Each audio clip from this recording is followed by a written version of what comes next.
Mae yna le hyd at hanner dwsin o gŵn yn y canolfan yng Nghaerdydd. Mae nhw eisoes wedi cael yr rhan fwyaf o'i hyfforddiant mewn canolfan fwy yn Exeter. Ond yma mewn ychydig o wythnosa, mi fydden nhw'n cyfarfod eu perchnogion am y tro cynta. A chyda cymorth a chyngor staff y ganolfan, mi fydd y ci a'r perchenog newydd yn dysgu gyda'i gilydd.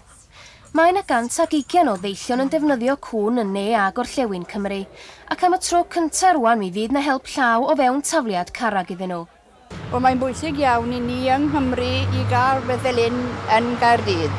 Mae'n bwysig iawn i dynod Deillion i ddod dim yn trefili i Lloegr, nhw'n gallu dod i Gaerdydd a allwn gytre weekend o lle chymod bydd yn rhywun lywerwyddach iddyn nhw. Mi fydd o'n gymorth mawr i bobl sy'n byw yn y gorllewin yn arbennig felly? Ie, bydd yn ofnadwy iawn.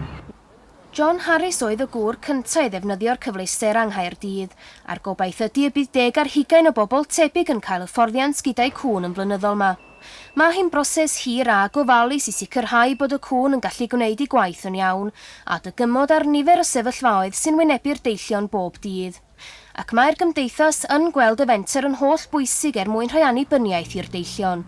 Wel, mae'n help mawr i'r deillion achos maen nhw'n gallu mynd mas gyda'r ci wrth i hunain os dim rhaid iddyn nhw gael rhywun a fel bod nhw'n gwybod i pendo ar rhywun i fynd mas yn nhw. Maen nhw'n gallu mynd i siopa neu beth bynnag maen nhw moyn mynd ar ci.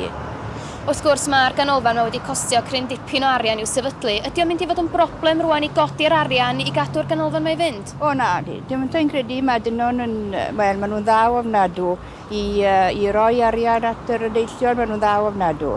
A fi'n credu bydd nhw ddigon parod i roi. Ond os mae asgwrn y gynnen i'r Gymdeithas ydi arian, does dim pall beth bynnag ar frwdfrydedd ein cyfeillion pennaf.